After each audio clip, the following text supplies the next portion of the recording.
नमस्कार। Study IQ IAS Hindi में आप सभी लोगों का बहुत बहुत स्वागत है। मैं हूं वीरत दुबे और एक बार फिर से आपके समक्ष 8वां एपिसोड लेकर के आया हूं हिस्ट्री ऑन मैप का। आशा करते हैं कि पिछले सारे जो सेशंस रहे हैं, क्लासेस रही हैं, वो आपने जरूर देखे होंगे, ध्यान से सुने जाने समझे होंगे। कोई भी आपत्ति उसमें आए तो आप हमें टेलीग्राम पे संपर्क करके या फिर हमारा जो वहीं पर कमेंट सेक्शन रहता है उसमें पूछ करके आप हमसे अपने प्रश्नों को संतुष्ट कर सकते हैं, उसका उत्तर पा सकते हैं। बहरहाल क्रम में हम आगे बढ़ते हुए आज वैदिक कल्चर की तरफ यानी वैदिक संस्कृति की तरफ मूव करेंगे। लेकिन जैसे ही वैदिक संस्कृति की हम बात करना शुरू करते हैं, आपको मालूम है कि वैदिक संस्कृति का मतलब वैदिक सभ्यता का या संस्कारों का अर्थ ये हुआ कि जो वेदों में लिखी गई बातें हैं उनको मानने वाले जो कल्चर हैं, उनको मानने वाली जो सभ्यता है, उनको मानने वाले जो लोग हैं, वो सब वैदिक कहलाते हैं। मतलब वेदों से जुड़े हुए। वेद 4 प्रकार के हैं, ऋग्वेद, यजुर्वेद, सामवेद और अथर्ववेद। चारों प्रकार के वेद हैं। और आप सब लोगों को यह भी जानकारी होगी कि वैदिक कल्चर में जो भी चीजें रहीं, वैदिक संस्कृति में जो भी चीजें रहीं, वो वेदों पर आधारित थीं। और वेदों को आर्यों की सभ्यता कहा जाता है या आर्यों की वाणी कहा जाता है। या यूं कह सकते हैं, आर्यों की वाणी ज्यादा उचित नहीं है, आर्य कल्चर हम उसको मान सकते हैं। और आर्यों ने यह माना है कि वेदों की जो वाणी है वो देवताओं की वाणी है, ऐसा करके प्रचलित है। बहरहाल, जब हम वैदिक कल्चर को जानें तो एक शब्द आर्य को जरूर समझना होता है, जिसमें अभी तक हम लोग ये पढ़ते आए हैं कि आर्य का मतलब होता है श्रेष्ठ।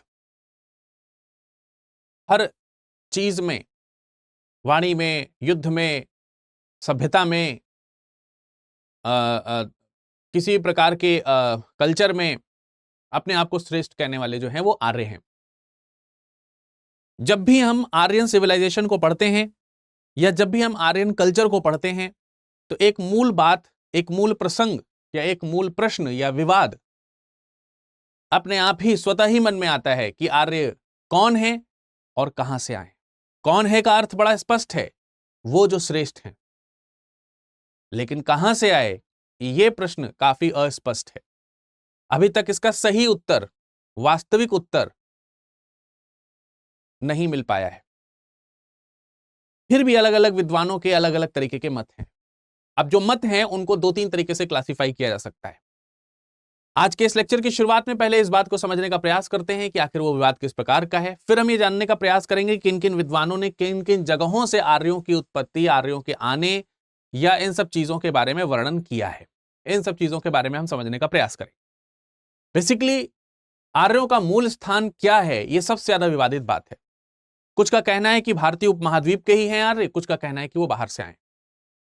और ये मत, मतलब जब हम बात करते हैं आर्यों की, आर्य, अगर हम वैदिक सभ्यता की बात कर रहे हैं, वैदिक संस्कृति की बात कर रहे हैं, मैंने आपको बताया कि आज हम वैदिक संस्कृति के कुछ प्लेसेस को लोकेट करेंगे ऑन मैप। जब हम हिस्ट्री ऑन मैप पढ़ रहे हैं तो जो भी इतिहास होगा उसको मैप के इर्द गिर्द या मैप के इर्द गिर्द जो इतिहास है उसको लेकर के ही हम आएंगे। तो वैदिक संस्कृति में आर्य जो हैं वो कहीं ना कहीं मैप के इर्द गिर्द हमको आते हुए दिखाई देते हैं। और आर्य का मतलब होता है श्रेष्ठ। आर्य का मतलब क्या होता है? श्रेष्ठ। श्रेष्ठ का मतलब ये हो गया कि मतलब सब चीजों में उत्तम, उचित या अच्छे। आर्य का मतलब श्रेष्ठ है। अब जब आर्य का मतलब यहां पर श्रेष्ठ है तो क्वेश्चन ये है, विवाद जो है वो क्या है? विवाद यही है कि आर्य कहां से आए, आर्य कहां से आए, ये प्रश्न है। जब ये प्रश्न है कि आर्य कहां से आए तो उसके उत्तर भी अलग अलग प्रकार के हैं, उसकी मान्यताएं भी अलग अलग प्रकार की हैं।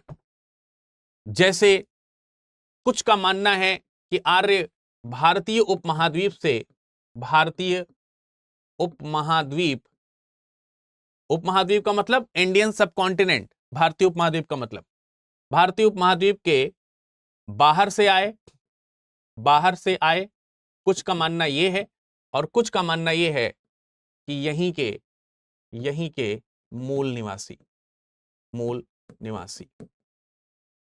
इस चीज को लेकर के आपस में विवाद है। जब हम इसको देखें, जैसे हमने बताया कि आर्य यहीं से हैं या फिर बाहर से आए हैं, तो जब बाहर से आए वाली बात करते हैं तो उसमें भी दो विचार हैं। बाहर से आए तो किस रूप में आए, कैसे आए? उनमें में से जब बाहर से आए वाली बात पर विचार करते हैं तो इसके दो उत्तर मिलते हैं। एक कहते हैं कि आर्य आव्रजन करते हुए, आव्रजन का मतलब होता है माइग्रेशन, माइग्रेट करना, ठीक है, माइग्रेट करते हुए चरणबद्ध तरीके से, पहले कुछ आए, फिर कुछ आए, फिर कुछ आए, इस प्रकार से आए। और कुछ ने कहा कि आर्य आक्रांता, आक्रांता के रूप में भारत आए और इन्होंने अपनी पूर्वगामी जो सभ्यता यहां पर थी उससे युद्ध किया और उसे नष्ट किया। ऐसी धारणाएं हमको देखने को मिलती हैं।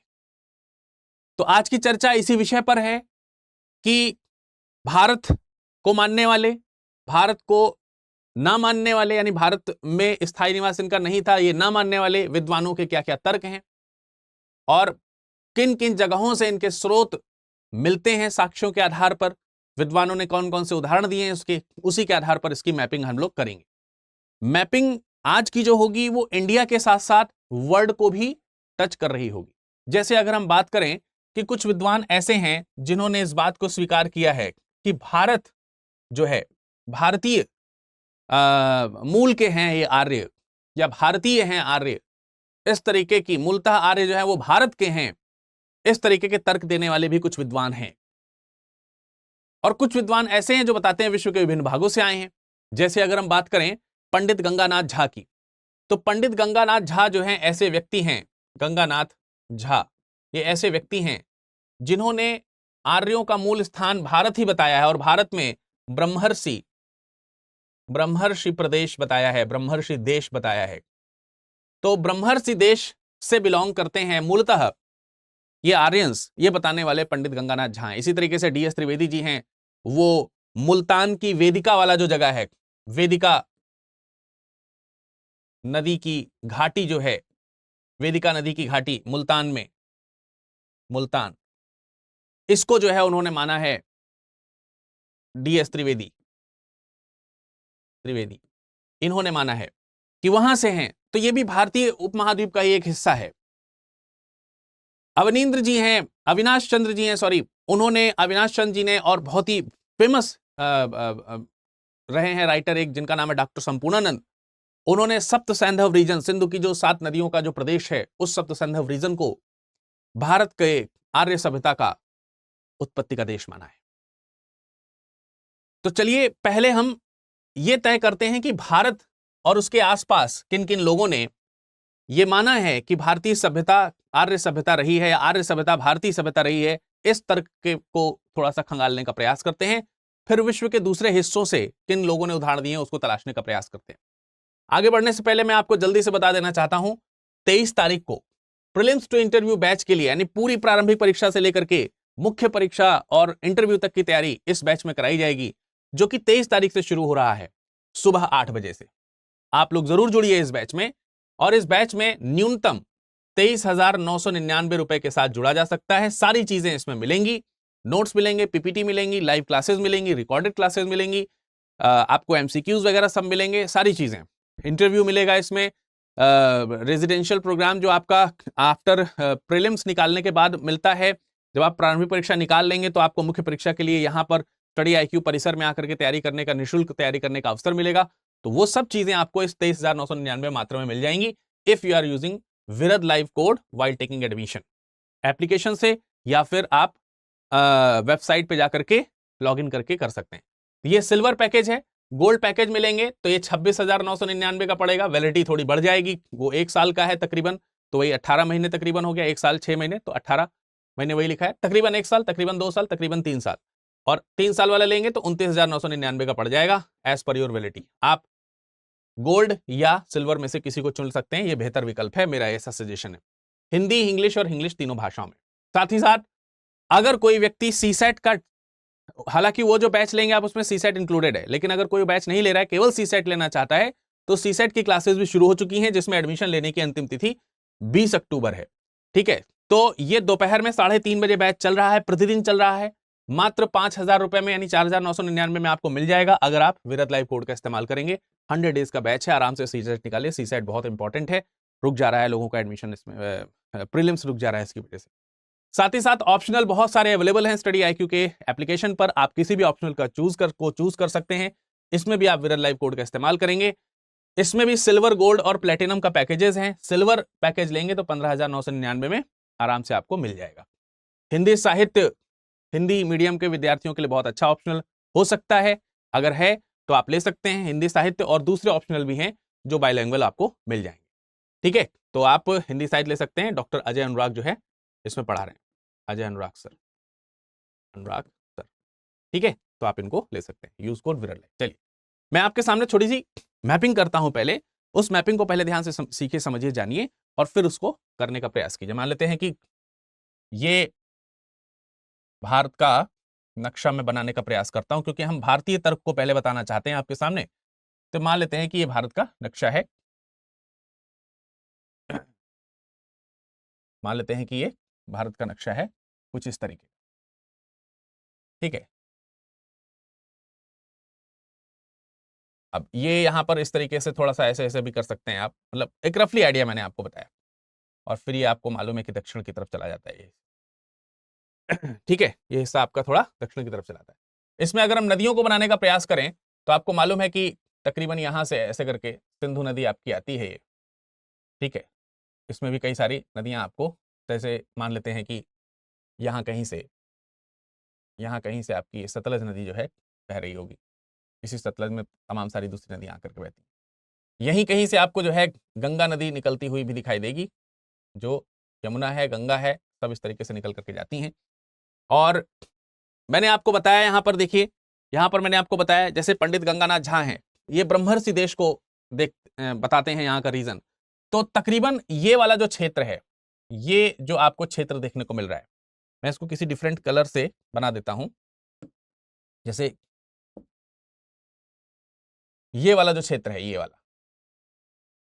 ये जो क्षेत्र है, ये तकरीबन आपका जो गंगा नदी के दोआब को थोड़ा सा टच करता है, या इसको हम थोड़ा और नीचे से बना सकते हैं ऐसे करके।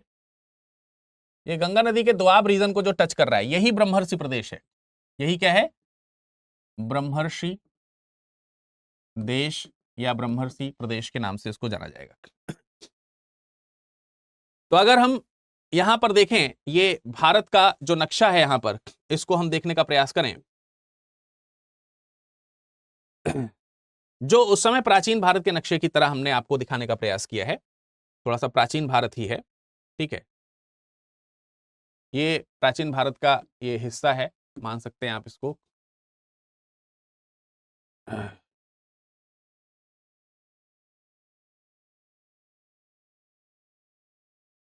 है ना, ये रीजन जो आपको मैं दिखा रहा हूं, ये भारत की होगी। ठीक, मान लेते बाय द वे।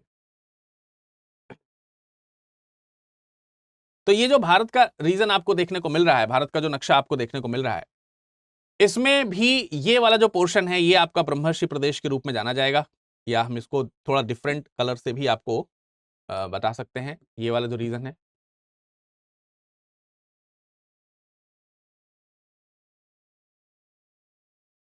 ठीक है, ये रीजन जो है आपका, ये ब्रह्मर्षि क्षेत्र के रूप में जाना जा सकता है। तो ये ब्रह्मर्षि प्रदेश है, मान लेते हैं। इधर से बहुत सारी नदियां आपको जाती हुई देखने को मिल रही होंगी, तमाम प्रकार की, ये ब्रह्मर्षि देश के रूप में जानी जाएंगी। अब इसको अगर हम देखें, ये जो ब्रह्मर्षि प्रदेश हमारा जो देखने को मिल रहा है, ब्रह्मर्षि रीजन जो हमको देखने को मिल रहा है, यहाँ सबका पूरा जो क्षेत्र देखने को मिल रहा है, ये जो क्षेत्र है, इसके बारे में पंडित गंगानाथ झा ने बताया है, गंगानाथ झा ने। तो ये हमको ध्यान रखना है, ये पंडित गंगानाथ झा के द्वारा बताई गई चीज है, बताई गई जगह है, जिसको हम लोग इसके बारे में जानते हैं।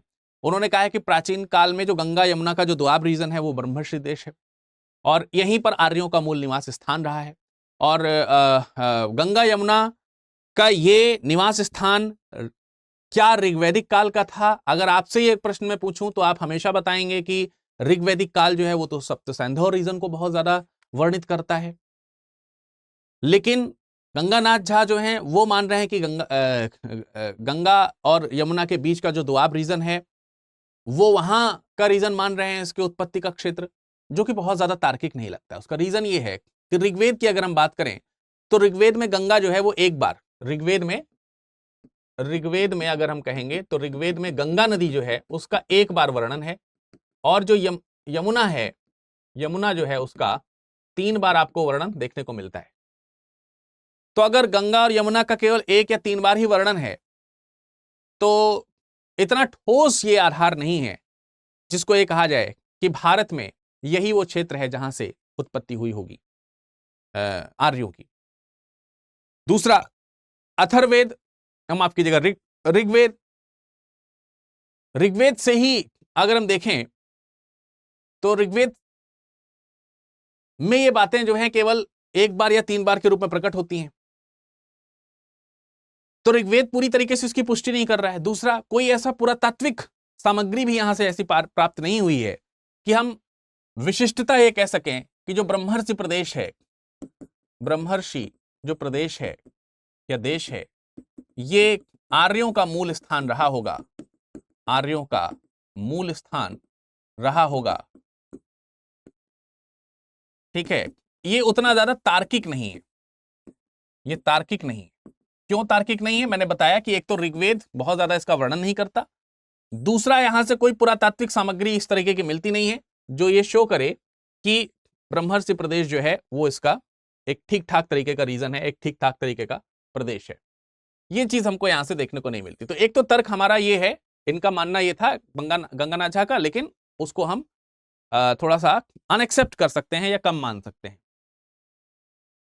अब इसी प्रदेश के आसपास दूसरी जगहों की अगर हम दूसरी जगहों को अगर हम लेकर के देखने का प्रयास करें तो वहां पर लोग क्या कह रहे हैं। जैसे एक और मैंने आपको बताया था कि देविका जो मुल्तान वाला इलाका है, तकरीबन आपको यहां कहीं देखने को मिलेगा देविका नदी घाटी, देविका नदी घाटी, ठीक है, मुल्तान क्षेत्र। तो यहां पर जो ये जो एरिया है, ये जो लोकेशन है, इस लोकेशन को भी कुछ लोग मानते हैं कि ये उत्पत्ति का स्थान रहा होगा। ये वाला इलाका जो है, ठीक है, ये वाला जो इलाका है इसको जो है कुछ लोग उत्पत्ति का स्थान मान रहे हैं, जो देविका नाम की जगह है। तो यहां पे भी भाई थोड़ा सा डाउट है। अगर हम देविका की बात करते हैं तो यहां पर भी थोड़ा सा डाउट है। अब ये DS त्रिवेदी जी जो हैं उनकी मान्यता है, DS त्रिवेदी, इनकी मान्यता है कि यहां पर ये आर्य जो है इनकी उत्पत्ति का स्थान ये रहा होगा, यहां के मूल निवासी रहे होंगे। लेकिन फिर वही बात है, ये जो प्रदेश है, DS त्रिवेदी वाला जो हिस्सा है, देविका का मुल्तान वाला हिस्सा है, इसके बारे में भी अगर देखा जाए तो देविका नदी का कोई खास वर्णन वहां पर नहीं देखने को मिलता है। लेकिन मजबूती इनके तथ्य को थोड़ी सी इसलिए मिल जाती है क्योंकि ये सप्त सैंधव रीजन के पास का क्षेत्र है। उसका रीजन ये है कि ऋग्वेद में बार बार सप्त सैंधव रीजन, सप्त सैंधव प्रदेश इसका उल्लेख हमको देखने को मिलता है। तो सप्त सैंधव के पास तो है, लेकिन ये वाला इलाका सप्त सैंधव के लिए थोड़ा ज्यादा बलशाली दिखता है बजाय कि इसके। फिर हम कुछ लोग हैं जो कश्मीर और हिमालय के आसपास का वर्णन करते हैं, जैसे LD कल्ला हैं, वो कश्मीर और हिमालय के आसपास का जो रीजन है, यहां वाला जो क्षेत्र है, ये वाला जो रीजन है, इसकी मान्यता रखते हैं, कश्मीर और हिमालय का क्षेत्र, हिमालय का क्षेत्र। अब कश्मीर और हिमालय क्षेत्र की बात अगर कोई कर रहा है, कश्मीर और हिमालय क्षेत्र की बात कर रहे हैं, जैसे DS कल्ला जी कर रहे हैं, है ना, या LD कल्ला, इनका मानना है कि यहां से इनका ओरिजिन रहा होगा, आर्यों का ओरिजिन यहां से रहा होगा। तो ये मतलब ये हो गया कि उत्तरी पर्वतीय क्षेत्र जो है वहां पर इनका निवास स्थान मान रहे हैं, हिमालय के आसपास, हिमालय, कश्मीर, उसके आसपास। परंतु ये वाला स्थान भी जो है, ये मत भी जो है ऋग्वेद में भी वर्णित नहीं है, और यहां से भी कोई पुरातात्विक खास साक्ष्य नहीं देखने को मिलते, ना तो ऋग्वेद और ना ही पुरातात्विक साक्ष्य। तो पुरातात्विक साक्ष्य भी नहीं मिलते हैं, इसलिए इसका सपोर्ट बहुत ज्यादा इस क्षेत्र का भी हमको देखने को नहीं मिलता है। तो भाई ये भी एक रीजन हमको समझ में आया कि यार यहां पर ये चीज नहीं है, ये चीज नहीं है, ये एरिया उतना ज्यादा परफेक्ट नहीं है कि हम इसको क्या मान सकें। ठीक है, ये वाला जो एरिया है, रीजन है, इसकी बात हो रही है, यहां पर कुछ पॉइंट्स रह गए, नहीं हो पा रहा। ठीक है, तो ये वाला जो रीजन है आपका, ये कश्मीर रीजन और हिमालय रीजन का क्षेत्र जो है वो एलडी कल्ला की तरफ से माना गया। तो भारत में ही इस तरीके के देख सकते हैं कि आप। अच्छा, एक सप्त सैंधव रीजन है। अब इसके प्रबल प्रमाण हमको थोड़े थोड़े से देखने को मिलते हैं। डॉक्टर अविनाश चंद्र और डॉक्टर संपूर्णानंद जो हैं वो इस क्षेत्र को मानते हैं। डॉक्टर अविनाश चंद्र और डॉक्टर संपूर्णानंद, डॉक्टर संपूर्णानंद, ये इसको थोड़ा सा मानते हैं। इनका मानना यह है कि सप्त सैंधव क्षेत्र जो है, सप्त सैंधव क्षेत्र, अब मैं भारत के दक्षिण वाले हिस्से में लिख रहा हूं, इसका मतलब ये नहीं कि भारत के दक्षिण में सप्त सैंधव रीजन है। सप्त सैंधव रीजन ये वाला है जहां से सिंधु की 7 नदियां जो हैं ये निकल रही हैं। ये पूरा सप्त सैंधव रीजन जो है हमारा कहलाएगा ये, या इसको हम थोड़ा सा इस तरीके से अलग से बना देते हैं। यहाँ पे ये देखिए, ये जो सप्त सैंधव रीजन है, ये सप्त सैंधव रीजन जो है ये वाला, ये जो हिस्सा है इसको सप्त सैंधव क्षेत्र कहा जा रहा है। इसको सप्त सैंधव क्षेत्र कहा जा रहा है। मैं इसको बनाने का प्रयास करता हूं इस कलर से, ठीक है। तो ये आपको दिखाई देगा तकरीबन ये वाला जो इलाका है, ये वाला जो इलाका है आपका, इस तरफ का जो रीजन है, ये सप्त सैंधव प्रदेश के रूप में जाना जाएगा। ओवरलैपिंग इसकी थोड़ी सी करनी पड़ेगी कलर से, लेकिन उतना ज्यादा परफेक्टली हो नहीं पा रही शायद, ठीक है। तो जो भी रीजन आपको यहां पर देखने को मिल रहे हैं ये वाले, ये जो मैंने बाद में थोड़े से डार्क कर दिए, ये आपको देखने को मिलेगा सप्त सैंधव रीजन, ठीक है। ये सप्त सैंधव रीजन है जो आपको डार्केस्ट पॉइंट में थोड़ा ऑरेंज कलर का दिखाई दे रहा है। ये सप्त सैंधव रीजन है। यहां कहीं से आपको प्रमाण मिलते हैं, या इनका कहना है कि यहां से आर्यों की उत्पत्ति हुई होगी। इसके पीछे तर्क वही है। उनका यह मानना है कि इतना विवाद है क्यों हम सप्त सैंधव रीजन को आर्यों का मूल उत्पत्ति क्षेत्र नहीं मानते? क्योंकि बार बार निश्चित तौर से ऋग्वेद जो है वो आर्यों के लिए सप्त सैंधव रीजन का प्रयोग कर रहा है। सप्त सैंधव क्षेत्र को ऋग्वेद में देवकृत योनि कहा गया है। सप्त सैंधव क्षेत्र को क्या कहा गया है? देवकृत योनि। देवकृत योनि अर्थात देवताओं के द्वारा निर्मित, देवताओं के द्वारा निर्मित। कहते हैं कि इसी प्रदेश में देवासुर संग्राम हुआ और यहीं से असुर जो है वो पश्चिम की ओर चले गए थे, और जो सुर रहे यानी आर्य जो रहे वो यहीं रह गए। तो ये जो भारतीय क्षेत्र हैं जिसके बारे में मैंने आपको बताया कि भारतीय क्षेत्रों को भी कुछ लोग मानते हैं कि ये आर्यों की उत्पत्ति रही होगी, तो इन सभी मतों में सबसे ज्यादा जो पुष्ट मत दिखाई देता है वो सप्त सैंधव रीजन का दिखता है। बाकी सारे उतने ज्यादा तार्किक नहीं दिखते। जैसे कि मैंने आपको गंगानाथ झा जी का, DS त्रिवेदी जी का या फिर LD कल्ला जी का तर्क बताया, वो उतना ज्यादा तार्किक नहीं है जितना आपको डॉक्टर संपूर्णानंद जी का और डॉक्टर अविनाश चंद्र जी का तर्क देखने को मिलेगा। यह विचारणीय है क्योंकि बार बार ऋग्वेद इसकी प्रशंसा करता है, देवकृत भूमि या देवकृत योनि के रूप में इस भूमि क्षेत्र को बताता है। लेकिन फिर भी इसकी पुष्टि और ज्यादा अच्छी तरीके से हो सके, इसके लिए अभी थोड़ा रिसर्च की आवश्यकता है, रिसर्च की जरूरत है, ठीक है।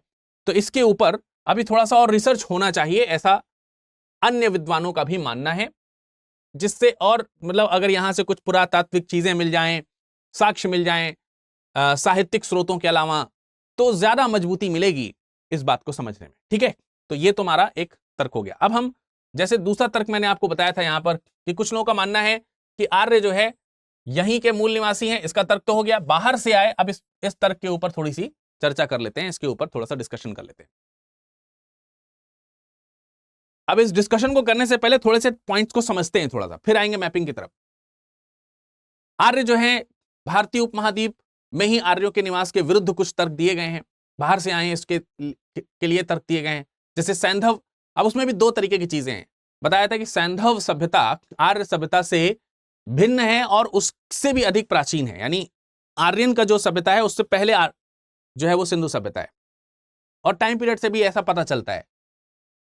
आर्य आक्रांता के रूप में आए और वही हड़प्पा क्षेत्र जो सप्त सैंधव प्रदेश में रहा करती थी, जो कि आर्यों के उत्तरवेदी थे या उत्तर कालीन थे, पूर्वकालीन थे सॉरी, उनको जो है इन्होंने हराया युद्ध में या इनके ऊपर आक्रमण किया और इसके कारण हड़प्पा वासियों का पतन हो गया और इस पतन के लिए आर्यों को ही उत्तरदायी माना जाता है। तो एक तो तर्क ये है। दूसरा ये है कि ये भी कहना है कि अगर आर्य भारत के निवासी होते, तो अगर आर्य भारत के निवासी होते तो सबसे पहले वो अपने देश को ही उसका आर्यीकरण करते, आर्यनाइजेशन करते। लेकिन ऐसा पूर्णतः देखने को नहीं मिलता है, खास तौर से दक्षिण भारत में नहीं, क्योंकि दक्षिण भारत में आप देखेंगे कि दक्षिण भारत में आर्य जो है, आर्य भाषा बोलने वाले लोग नहीं है। हाँ, उत्तर पश्चिम में बलूचिस्तान वाला जो हिस्सा है, पाकिस्तान का बलूचिस्तान वाला जो हिस्सा है, वहां पर बाबरूही नाम की भाषा बोली जाती है, जो कि दक्षिण भाषा की ही एक परिवार की एक लैंग्वेज मानी जाती है। लेकिन जो भी हो, दक्षिण भारत वाला हिस्सा अलग है, उत्तर भारत वाला हिस्सा अलग है। उत्तर भारत वाला हिस्सा मूल भारत के रूप में या ब्रह्मखंड के रूप में जाना जाता है, आर्यवर्त के रूप में जाना जाता है। वो एक अलग लैंड रहा होगा, ऐसा समझ में आता है। अगर वहां के मूल निवासी होते तो दक्षिण में भी उनका प्रचार उस समय देखने को मिल जाता। अब आर्य बाहर से आए थे, इसके लिए बहुत सारे मत हैं, अलग अलग समूहों में आए, इसके मत हैं। कुछ कहते हैं कि आर्य जो हैं वो आव्रजित होकर कई सारे चरणों में माइग्रेट होकर के भारतीय उपमहाद्वीप में आए। कुछ कहते हैं कि नहीं भाई, आक्रमण करा है उन्होंने आकर के और अपनी पूर्ववर्ती जो सैंधव सभ्यता है यहां पर बसी हुई थी, इस सैंधव सभ्यता को उन्होंने क्या किया, इस सिंधु घाटी सभ्यता को उन्होंने क्या कर दिया, नष्ट किया, और नष्ट करके यहां पर वो बस गए। इस तरह के कुछ तर्क देखने को मिलते हैं। चलिए, इन दोनों प्रकार के तर्कों के ऊपर थोड़ी सी हम डिस्कशन करेंगे, थोड़ा सा हम चर्चा करेंगे। लेकिन पहले यहां पर कुछ चीजों को ड्रॉ कर लेते हैं, कुछ चीजों को बना लेते हैं। जैसे विश्व का थोड़ा सा नक्शा बनाने का प्रयास रहेगा यहां पर। हालांकि विश्व के, अगर हम आर्यों की बात कर रहे हैं तो यहां पर विश्व के केवल उस नक्शे को छूने की जरूरत है जो, मतलब इसमें मान के चलते हैं कि उत्तरी और दक्षिणी अमेरिका को आप थोड़ा छोड़ सकते हैं, और फिर जो रीजन है वो भारत को कहीं ना कहीं टच होता हुआ दिखाई देता है। जैसे मान लेते हैं कि हम अफ्रीका को बनाएं, तो अफ्रीका वाला जो क्षेत्र है, अफ्रीका वाला जो रीजन है, ये कुछ इस तरीके का, और ये फिर हॉर्न ऑफ अफ्रीका आपको देखने को मिलता है। फिर ये इधर इंडिया है ना, फिर इधर म्यांमार वाला हिस्सा है, फिर आप इधर थोड़ा सा चाइना की तरफ चले गए, यहाँ पे फिर जापान भी मिल जाएगा आपको, चीन सागर वगैरह मिल जाएगा।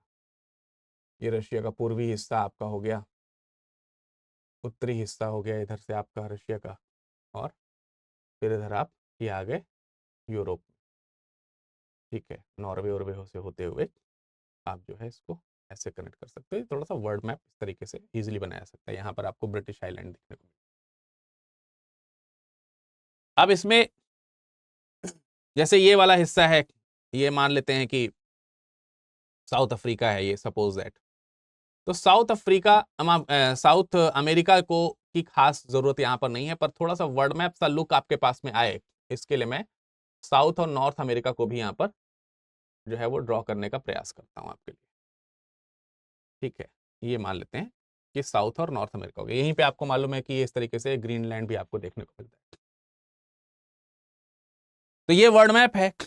अब इस वर्ल्ड मैप में हम थोड़ा सा समझने का प्रयास करेंगे कि अलग अलग लोगों के अलग अलग मत हैं। जैसे ये वाला जो क्षेत्र कहलाएगा आपका, ये आपका उत्तरी ध्रुव है, उत्तरी आर्कटिक रीजन, आपको इसके ऊपर का जो हिस्सा है वो आर्कटिक रीजन देखने को मिलेगा। तो इसमें एक तर्क है बाल गंगाधर तिलक का।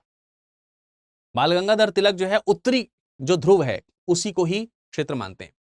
तो बाल गंगाधर तिलक यहां पर अगर हम लिखना चाहें, चलिए ठीक है, तो अगर हम इसमें ये वाला थोड़ा सा क्षेत्र आपको बना करके दिखाना चाहें, जिसमें मैं आपकी बात करना चाहता हूं बाल गंगाधर तिलक, बाल गंगाधर तिलक जी। आप लोगों ने इनकी एक किताब के बारे में सुना होगा। इनकी एक बहुत ही, आर्यों की उत्पत्ति को लेकर के उन्होंने एक बहुत ही बेहतरीन किताब लिखी है, the Arctic home in the Vedas, the Arctic home in the Vedas. ये इनकी किताब है, आप पढ़ भी सकते हैं डाउनलोड करके आसानी से। बहुत ही बेहतरीन किताब है। आप, बहुत सारे प्रकरण हैं उसमें, प्रकरण को सारे को पढ़ सकते हैं आप। तो उन्होंने उसमें बताया है कि ऋग्वेद, आर्यों ने ऋग्वेद की रचना सप्त सैंधव रीजन में करी है, ये उनका मानना है। तिलक के अनुसार यही है कि आर्यों ने क्या किया, ऋग्वेद की रचना सप्त सैंधव प्रदेश में की। और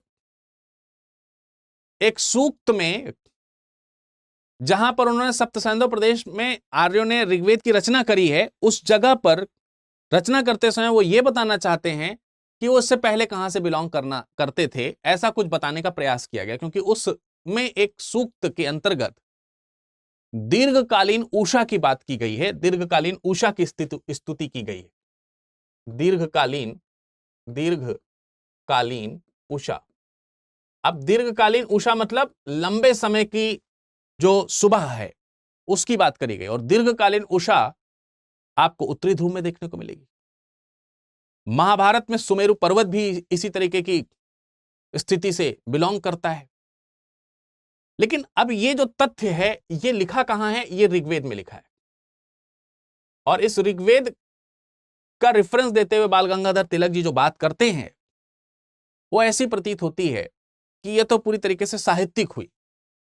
अब केवल साहित्यिक रेफरेंस के आधार पर हम किसी चीज की उत्पत्ति के बारे में पुष्टि नहीं कर सकते, इसलिए यह वाला तर्क जो है वो थोड़ा सा मान्य नहीं होता है, केवल साहित्यिक आधार है। इस वजह से स्वयं आर्यों ने स्वयं को सप्त सैंधव यानी सप्त सैंधव प्रदेश का वर्णन करते हुए कई बार प्रदर्शित किया है।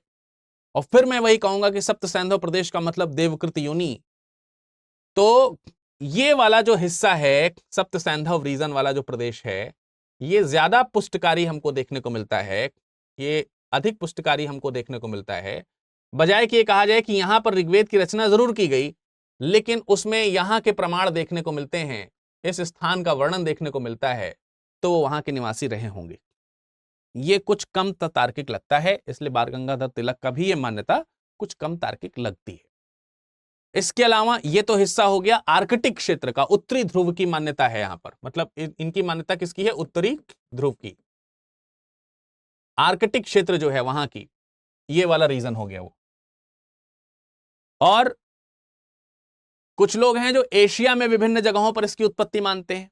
अब एशिया में उत्पत्ति कौन कौन मान रहा है, किस किस प्रकार से मान रहा है, उसके ऊपर भी थोड़ी सी चर्चा की जाए तो इसमें कई सारे विद्वानों के नाम आएंगे, जिसमें सर्वप्रचलित नाम जो है वो मैक्स मूलर का है। वो कहते हैं कि मध्य एशिया से आए।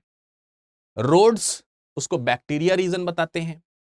एडवर्ड मेयर ये पामीर के पठार का जो क्षेत्र है उसको यहां का उत्पत्ति का क्षेत्र मानते हैं। इस तरीके से अलग अलग विद्वान जो हैं वो अलग अलग बातें करते हैं। जैसे पामीर का पठार समथिंग यहीं कहीं रहा होगा, ये पामीर का पठार होगा, बाय द वे मान लेते हैं, थोड़ा ज्यादा ऊपर बन गया होगा, इसमें कोई दिक्कत नहीं है, कोई स्केल के आधार पर मैपिंग नहीं है, एक लमसम आइडिया के आधार पर मैपिंग है, तो आप कर सकते हैं। इसमें से अगर हम सेंट्रल एशिया वाला तर्क देखें, एशिया में एक तर्क है मध्य एशिया का, मध्य एशिया से आर्य आए। अब ये बात सबसे ज्यादा प्रबल तरीके से जो कह रहा है वो व्यक्ति है मैक्स मूलर। मैक्स मूलर सबसे प्रबल तरीके से बात कर रहे हैं, मध्य एशिया से आर्य आए। अब आर्य मध्य एशिया से आए, मैक्स मूलर का यह कथन है। तो मध्य एशिया मतलब ये वाला जो क्षेत्र है, मध्य एशिया जो है अगर हम बता रहे हैं तो उसको हम इस वाले क्षेत्र के रूप में, एक मिनट,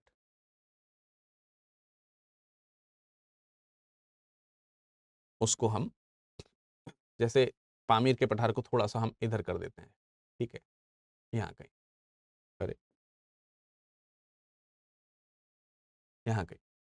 और मध्य एशिया का जो रीजन है मान लेते हैं कि वो ये वाला कुछ क्षेत्र रहा होगा तकरीबन, मध्य एशिया थोड़ा सा और ऊपर कर देते हैं, ये वाला रीजन जो है ये अगर मध्य एशिया है, मध्य एशिया है, तो ये वाले क्षेत्र का मैक्स मूलर जो है वो समर्थन करते हैं। मैक्स मूलर बेसिकली एक जर्मन इतिहासकार हैं या पुरातत्ववेत्ता हैं। आर्य सेंट्रल एशिया से आए, सेंट्रल एशिया में यहीं पर आपको ये बैक्ट्रियन रीजन देखने को मिलेगा, बैक्ट्रियन क्षेत्र आपको यहां पर देखने को मिलेगा। और थोड़ा सा बड़ा मुझे बना देना चाहिए, ये वाला जो क्षेत्र है इसको मुझे थोड़ा और बड़ा बना देना चाहिए, वो हटाते हैं और इसको मैं थोड़ा सा ऐसा बना देता हूं, ये बना देता हूं, थोड़ा इस तरीके का। तो यहीं पर मान लेते हैं कि ये थोड़ा सा बैक्टीरियन रीजन है, ये बैक्टीरियन रीजन। अगर ये बैक्टीरियन रीजन है, ये बैक्टीरियन क्षेत्र है, ठीक है, अगर ये बैक्टीरियन रीजन है तो ये बैक्टीरियन क्षेत्र जो है यहां से आर्य कहीं से आए होंगे, बैक्टीरिया आर्य यहां से। आप लोगों ने हिंद बैक्टीरिया रीजन आपने सुना होगा, ईरान के आसपास, ईरान फारस के आसपास देखने को मिलता है वहां पर। तो मैक्स मूलर ये कहते हैं कि यहीं से आए हैं। आल्पस पर्वत के पूर्व में कैस्पियन सागर के पास स्थित एक यूरेशियन क्षेत्र है, वहां से भी इनका माइग्रेशन हो सकता है, ऐसी भी मान्यता इन्होंने बिलीव करी है। आल्पस पर्वत के पास में जो कैस्पियन सी है, अब आल्पस पर्वत की अगर हम बात करें और आल्पस पर्वत के पूर्व दिशा में जो आपका कैस्पियन सागर पड़ेगा, यहां पे कहीं पे मेरी ख्याल से आल्पस पर्वत है, इस जगह पर कहीं पर, और यहां कहीं आपको जो है ये कैस्पियन सागर देखने को मिलेगा। तो ये इसके पूर्व में ही है, इसमें कोई डाउट नहीं है। और इसके बाद का जो क्षेत्र है, इसके बाद का जो ये पूरा का पूरा एरिया है, ये वाला जो पूरा एरिया है, इसको भी वो मध्य एशिया के अंतर्गत मिलाते हैं, बोलते हैं और कहते हैं कि वहां से इनका माइग्रेशन जो है आर्यंस का हुआ होगा यूरेशियन रीजन में। ईरानी रीजन में उत्पत्ति को भी ये समर्थित करते हैं। ईरान में एक ग्रंथ है, ईरानी ग्रंथ है जिसका नाम है जेंद अवेस्ता। जेंद अवेस्ता और ऋग्वेद की काफी ज्यादा सिमिलरिटीज हमको देखने को मिलती हैं। जेंद अवेस्ता और ऋग्वेद, इसकी जो है काफी ज्यादा सिमिलरिटीज देखने को मिलती हैं। जैसे पशु या पेड़ पौधे या फिर देवता एक ही आधार पर एक सापेक्षित रूप से लगभग मिलते जुलते टर्म से मिलते हैं। जैसे ऋग्वेद में अगर कोई टर्म वायु के लिए प्रयोग हुआ है तो वही टर्म वयु के नाम से जेंद अवेस्ता में प्रयोग किया गया है। उसी तरीके से अगर कोई टर्म मित्र के लिए प्रयोग किया गया है, मित्र देवता का नाम है, तो यहां पर मित्र थर्मस वाला था बनाते हुए बनाया गया है, तो ये मित्र है जेंद अवेस्ता में वही चीज, तो काफी सिमिलरिटी है। इसी तरीके से इंद्र नाम का प्रयोग अगर हम देखेंगे तो ऋग्वेद में जो इंद्र हैं वही जेंद अवेस्ता में भी इंद्र हैं, ये भी काफी सिमिलरिटी है। कुछ जीव हैं जैसे पशु हैं, जैसे कुत्ता है, घोड़ा है, तो अश्व और घोड़े, अश्व के लिए, कुत्ते के लिए जो शब्द प्रयोग किए गए हैं जेंद अवेस्ता में, वो ऋग्वेद में भी प्रयोग किए गए हैं। कुछ पेड़ पौधे हैं जैसे भुज या देवदार या मैपल जो पेड़ हैं, उनकी सिमिलरिटीज भी हमको इसमें जेंद अवेस्ता में देखने को मिलती है। तो उनका यही कहना है कि जेंद अवेस्ता जो है वो ईरानी ग्रंथ है, ईरान जो है वो मध्य एशिया का हिस्सा मान लेते हैं, उस तरीके की चीजों को माना जा रहा है। तो इनका यही मानना हुआ कि काफी हद तक अगर देखा जाए तो इस बात के प्रमाण मिल जाते हैं कि मध्य एशिया से जो है आर्य सप्त सैंधव प्रदेश में, सप्त सैंधव प्रदेश में गए। और उसके लिए उन्होंने एक रूट भी बताया है कि वो उत्तर पश्चिम में पर्वत श्रृंखला को पार करते हुए इंडिया में एंट्री किए होंगे। तो हिंदू कुश पहाड़ी है, हिंदू कुश पहाड़ी को पार करे होंगे और वहां से खैबर दर्रे में गए होंगे और खैबर दर्रे से फिर वो सप्त सैंधव प्रदेश में आए होंगे, प्रदेश में आए होंगे। तो ये थ्योरी इन्होंने प्रदर्शित करी है और सबसे ज्यादा इस थ्योरी को मान्यता भी मिलती है, एकेडमिकली अगर देखा जाए तो मान्यता भी मिलती है। मान्यता इसलिए भी मिलती है क्योंकि मतलब उनका यह भी मानना है कि जेंद अवेस्ता जो है वो ऋग्वेद से पहले लिखा गया, इसलिए वहां के जो क्षेत्र हैं वो बैक्टीरिया के आसपास के जो क्षेत्र हैं वो आर्य लोगों ने सीखे और बाद में ऋग्वेद में उसको लिखे। और सबसे ज्यादा प्रमाण ये पश्चिमी देशों में इसी चीज का माना गया, इतिहासकारों ने भी इसको एक्सेप्ट किया, बाद में लिखित बहुत ज्यादा चीजें प्रचलित हुई। आप लोगों ने भी अक्सर यही सुना होगा, इसलिए अक्सर ही जब आपसे पूछा है तो आर्य कहां से आए तो तुरंत ही मुंह से निकलता होगा कि मध्य एशिया से आए। तो वो जो फ्रीक्वेंटली आपके मुंह से बात निकलती है वो इसीलिए आती है क्योंकि एकेडमिकली हम लोगों को यही पढ़ाया गया है, यही बताया गया।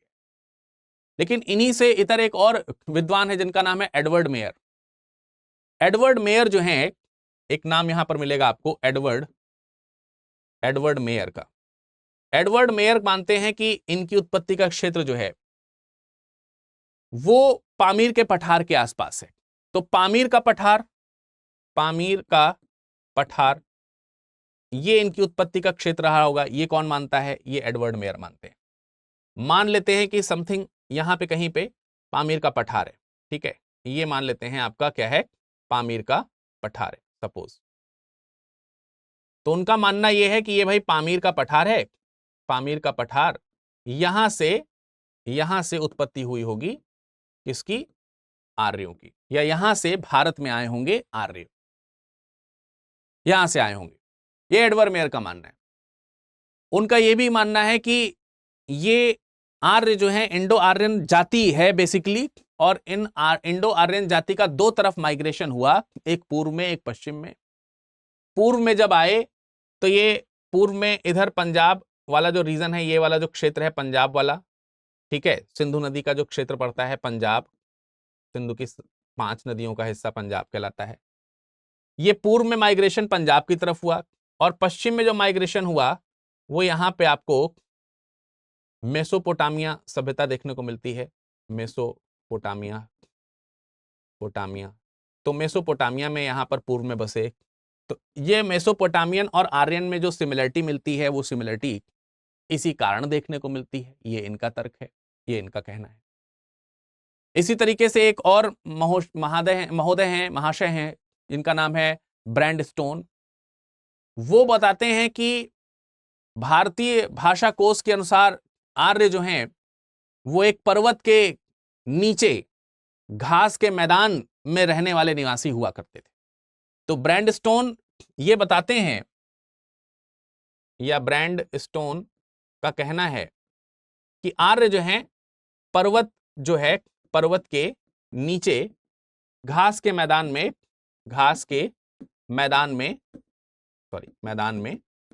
रहते थे, वहां के निवासी थे। तब ये पर्वत कौन सा है जिसके नीचे के हिस्से में ये रहते थे? तो ये कहते हैं कि ये जो पर्वत है, ये पर्वत यूराल पर्वत है, और उसके दक्षिण में ही एक मैदान स्थित है जिसको किर्गिज पर्वत कहा जाता है, या किर्जिंग पर्वत कहा जाता है, किर्जिंग मैदान कहा जाता है। वहां के निवासी थे। तो यूराल भी आपको यहीं कहीं आपको यूराल पर्वत देखने को मिलेगा। मान लेते हैं कि ये यूराल का क्षेत्र है, यूराल। तो यूराल के दक्षिण में आपका ये वाला जो हिस्सा हो गया, ये हरा हरा मैदान, इस मैदान के निवासी जो है माने गए हैं इनकी दृष्टि में अगर देखा जाए तो ये, ठीक है। तो भाई यूराल पर्वत के नीचे ये जो मैदानी भाग है, ये जो मैदान है, इस मैदान के साक्ष्य जो हैं बताते हैं ब्रैंड स्टोन महोदय। और फिर वहां से वो माइग्रेट होकर के भारत की तरफ आते हैं, और कुछ जो है वो पश्चिम की तरफ जाते हैं, ये इनका मानना है। तो एक तरीके से एशियन क्षेत्र है, एशियाई रीजन जो है वो मैंने आपको यहां पर बताया कि एशियाई रीजन में होने के प्रमाण कुछ लोगों ने यहां पर दिए, है ना, कुछ लोगों ने यहां पर एशियाई रीजन में होने के प्रमाण दिए। लेकिन कुछ लोगों का यूरोप में होने का भी तर्क मिलता है। तो मैं यूरोप के लिए एक बार अगले स्टेप में चलता हूं, और फिर से वही मैं एक मैप बनाने का प्रयास करूंगा आपके समक्ष।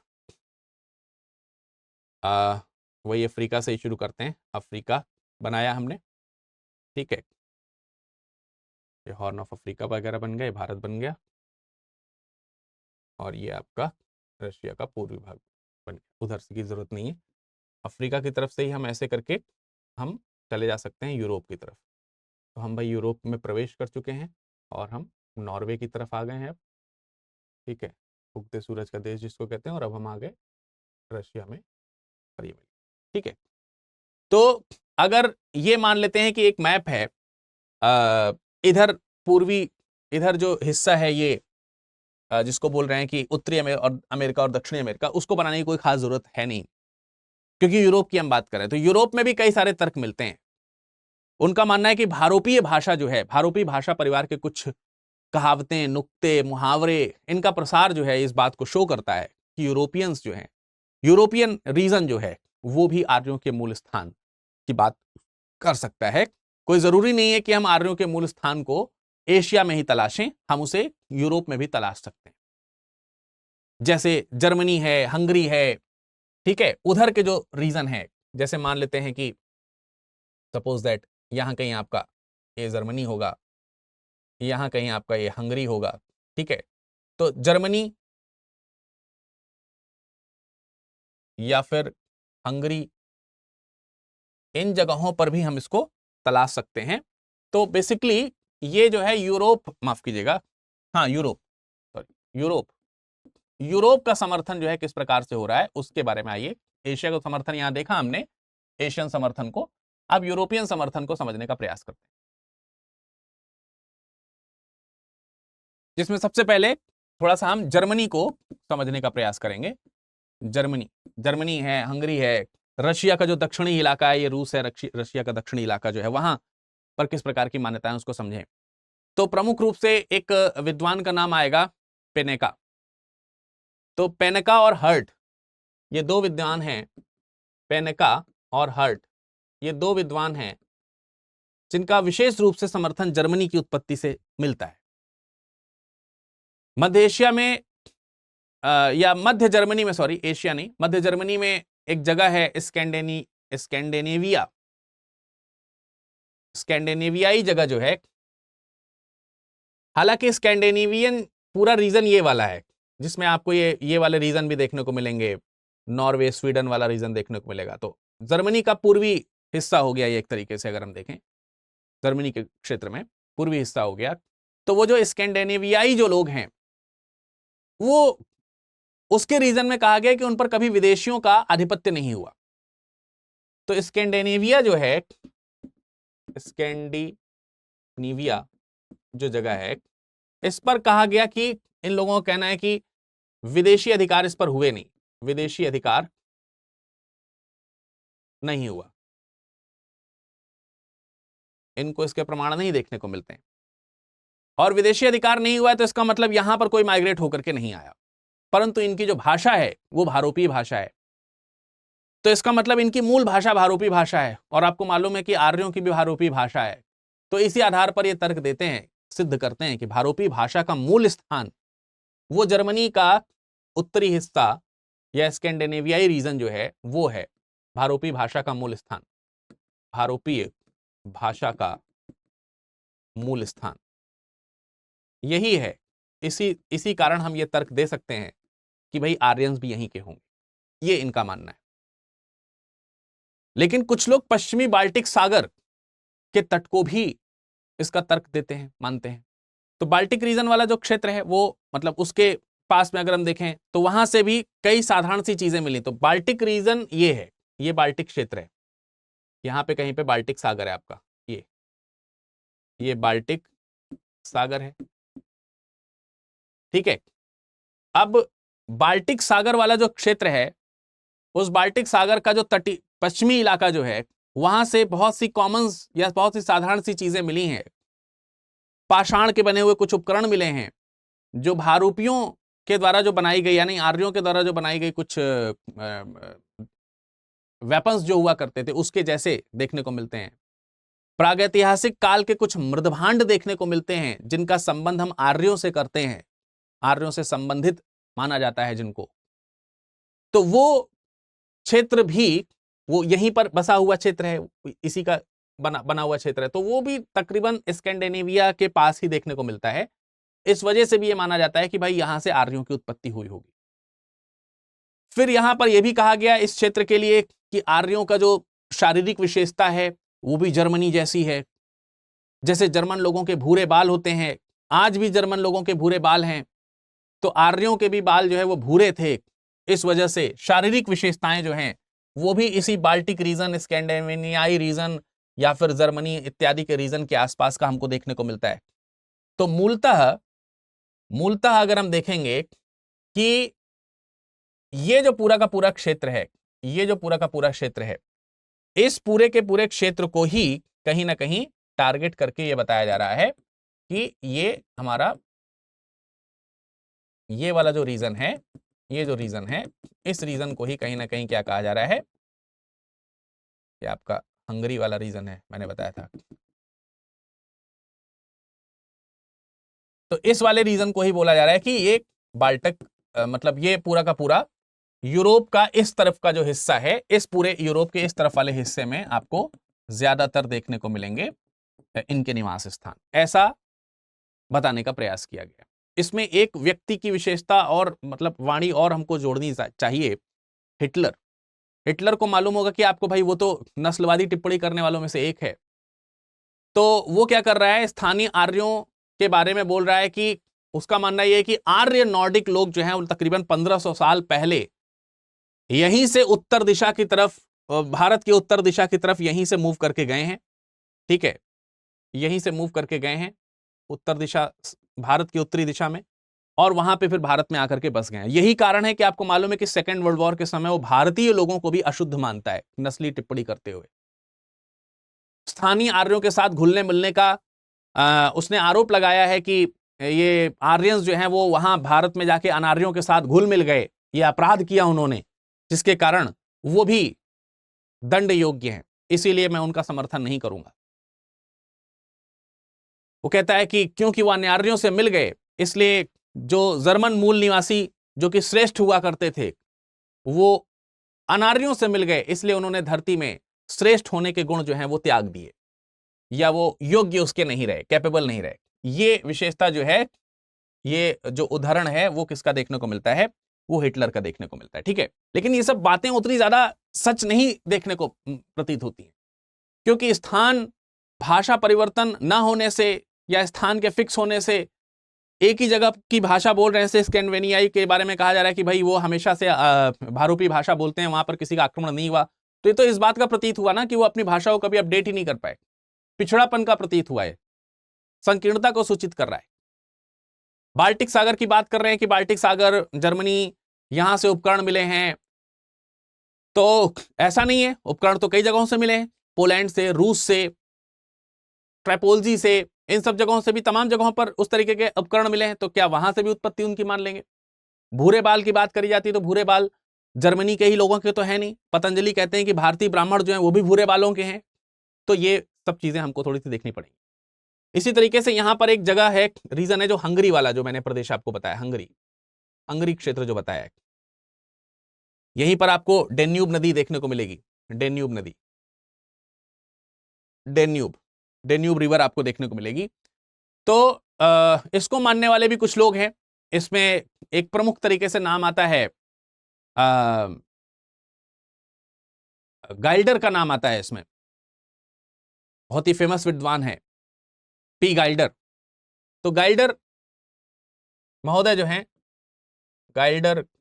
हैं वो इसके बारे में बताते हैं कि भाई वो हंगरी से आवर्जित होकर के भारत की तरफ गए होंगे, क्योंकि वो रीजन है, ये वो क्षेत्र है जो पर्वतीय भी है, ये वो क्षेत्र है जहां पे नदियां भी हैं, झील हैं, यहां पर जौ की खेती, गेहूं की खेती होती है, गाय बैल घोड़ा कुत्ते इस तरीके के पशु पाले जाते हैं, और ये सारे डेन्यूब नदी घाटी के आसपास आपको सारी चीजें जो है देखने को मिलेंगी।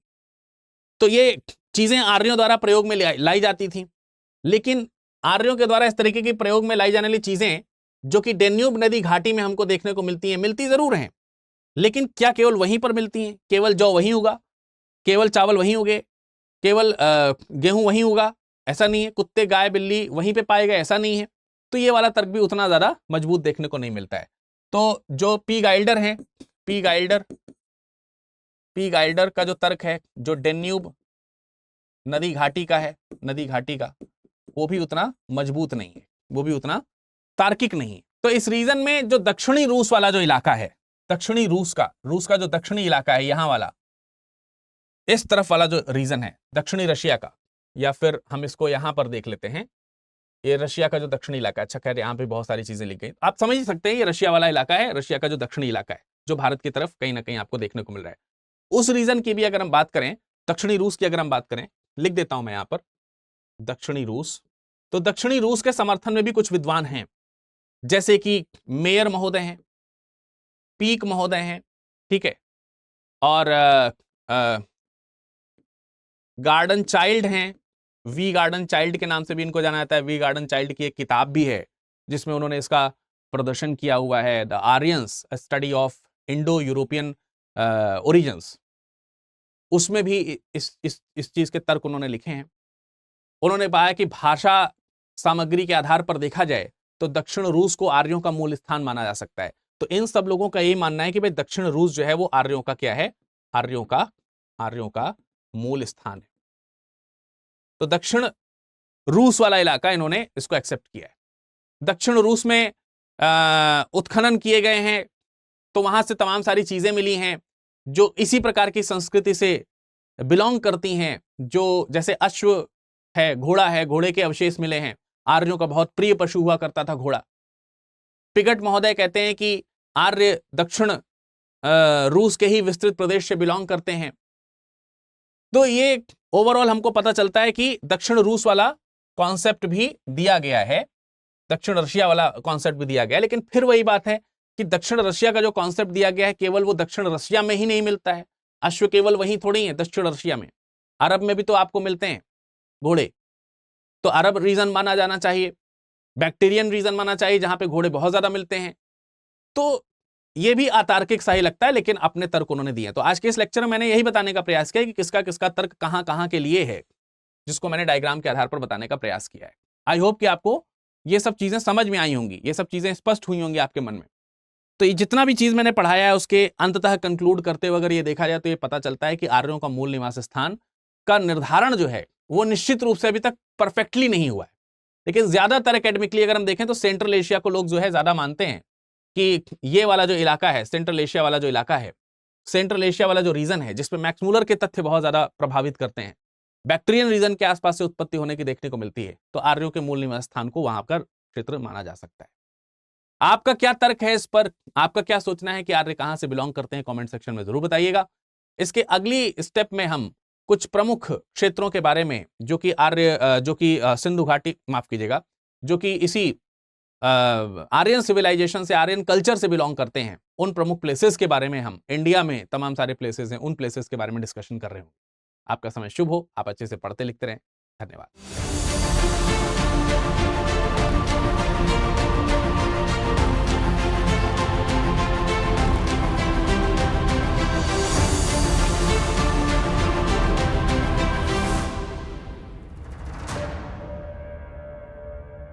हिंदी में यूपीएससी की तैयारी से संबंधित प्रोग्राम्स को देखने के लिए सब्सक्राइब करें स्टडी IQ IAS हिंदी।